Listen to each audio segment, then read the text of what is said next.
Franchement, on se laissera pas faire. Regardez-nous bien, on s'est déplacé à Bétaram. S'il faut, on ira jusqu'à Matignon. Moi, je vous le dis, c'est inacceptable. Moi, je fais partie des 22 signalements de la SIAZ. Ils découvrent ça aussi.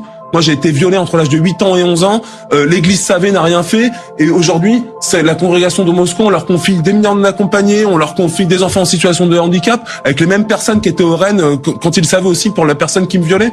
Et tranquillement, on va dire, ouais, on sait pas, machin, etc.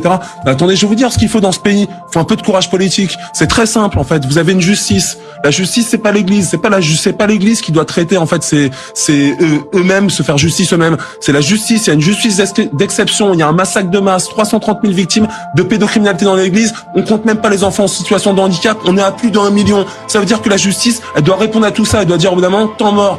On met ça sous quoi? Sous contrôle judiciaire. C'est ce qu'a fait l'église de Chicago, sur l'état de New York, etc. C'est ce qu'ont fait les Australiens, etc. Non, en France, on dit, ah non, ça, c'est pas la religion, vous comprenez, etc. On découvre, on savait pas.